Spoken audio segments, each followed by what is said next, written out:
Selamat datang di podcast Coba Cerita dalam segmen Berpikir Itu Seru. Cerita bebas tanpa ilmu di awal menghasilkan pemahaman di akhir. Sebuah segmen yang berisikan cerita-cerita sederhana yang dapat memberikan pemahaman dengan cara yang mudah.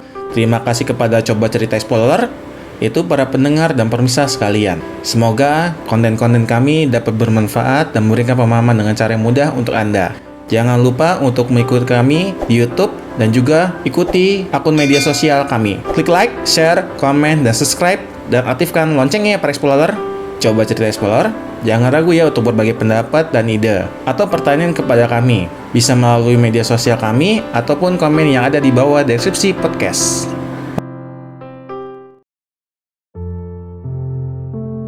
Memahami cerita kisah Nusantara dengan cara yang agak lain. Karena apa? Karena berpikir itu seru.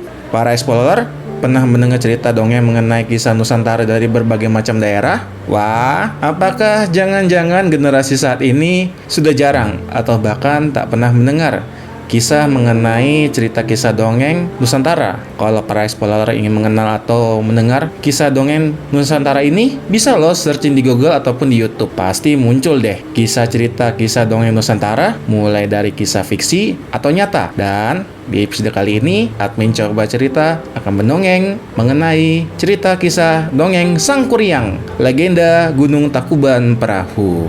Seperti apakah cerita dongeng kali ini? Tapi sebelum lanjut bercerita, jangan lupa tekan subscribe dan aktifkan notifikasi loncengnya para Explorer. Ting ting ting.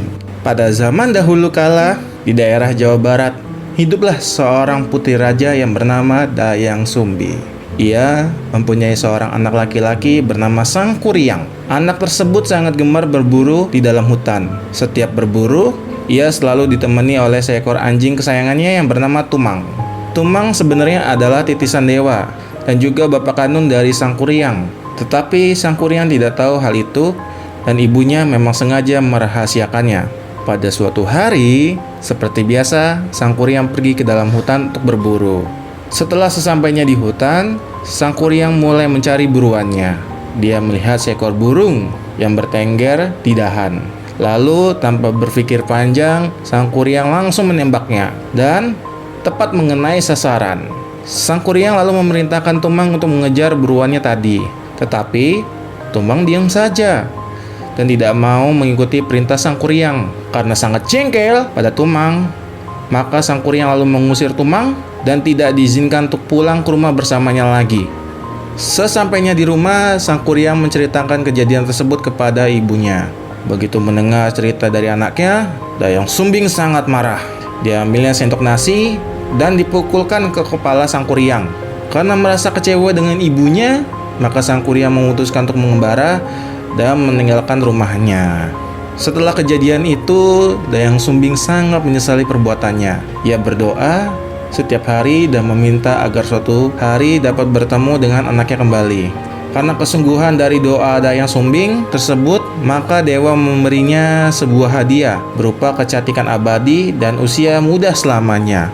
Setelah bertahun-tahun Sang Kuryang mengembara, akhirnya ia berniat untuk pulang ke kampung halamannya. Sesampainya di sana, dia sangat terkejut sekali karena kampung halamannya sudah berubah total. Rasa senang Sang Kuryang tersebut bertambah ketika saat di tengah jalan bertemu wanita yang sangat cantik jelita, yang tidak lain adalah Dayang Sumbi. Karena terpesona dengan kecantikan wanita tersebut, maka Sang Kuryang langsung melamarnya.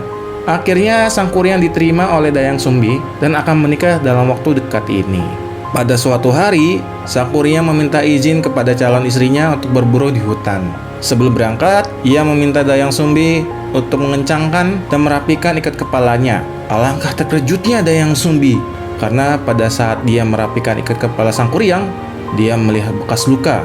Bekas luka tersebut mirip dengan bekas luka anaknya.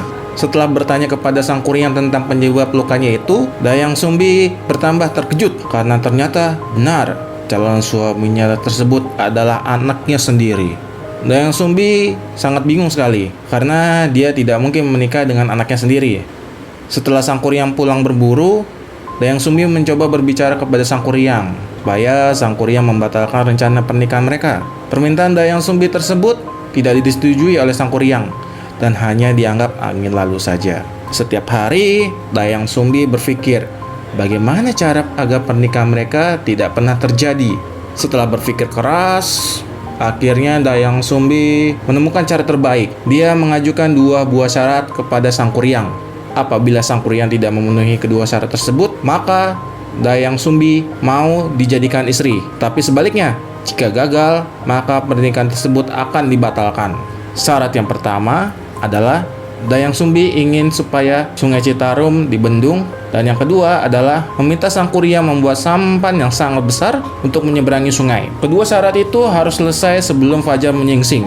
Sang Kuryang menyanggupi kedua permintaan Dayang Sumbi tersebut dan berjanji akan menyelesaikannya sebelum fajar menyingsing. Dengan kesaktian yang dia miliki, Sang Kuryang lalu mengerahkan teman-temannya yang dari bangsa jin untuk menyelesaikan tugas-tugas tersebut. Cuma diam-diam Dayang Sumbi mengintip hasil kerja dari Sang Kuryang. Betapa terkejutnya dia karena Sang Kuryang hampir menyelesaikan semua syarat yang diberikan oleh Dayang Sumbi sebelum fajar. Dayang Sumbi lalu meminta bantuan kepada masyarakat sekitar untuk menggelarkan kain sutra berwarna merah di timur kota. Ketika melihat warna merah di timur kota, Sang Kuryang mengira kalau hari sudah menjelang pagi. Sang Kuryang lalu menghentikan pekerjaannya dan merasa tidak dapat memenuhi syarat yang diajukan oleh Dayang Sumbi. Dengan rasa jengkel dan kecewa, Sang Kuryang lalu menjebol bendungan yang dibuatnya sendiri. Karena jebolnya bendungan itu, maka terjadilah banjir dan seluruh kota terendam oleh air. Sang Kuryang juga menendang sampan besar yang telah dibuatnya. Sampan itu melayang dan jatuh tertelungkup lalu menjadi sebuah gunung yang kita kenal sekarang sebagai Takuban Perahu. Wah, gimana nih Pak Explorer nih tentang cerita dongeng kali ini? Untuk pesan moral dari legenda Takuban Perahu ini adalah Dayang Sumbi merupakan simbol dari sikap bijaksana dalam memelihara alam semesta. Sedangkan Sang Kuryang mencerminkan sikap eksploitasi alam yang sembrono. Dayang Sumbi adalah simbol bijaksana dan perlakuan alam dan menghindari dari berbagai tindakan yang merusak. Tidak seperti yang dilakukan oleh Sang Kuryang. Bagaimana para explorer dengan cerita dongeng kali ini? Jika punya pendapat dan pesan moral yang berbeda, silahkan komen di kolom komentar ya. Ada quote nih buat para explorer. Seperti perahu, sejauh apapun dirimu berlayar, jika dia adalah pantai yang selama ini kau cari, maka disitulah dirimu terakhir berlabuh. Para explorer, dengan episode kali ini, sudahkah kita menganggap berpikir itu seru? Simak terus episode-episode berikutnya. Terima kasih kepada tim Coach 17 Konsultan.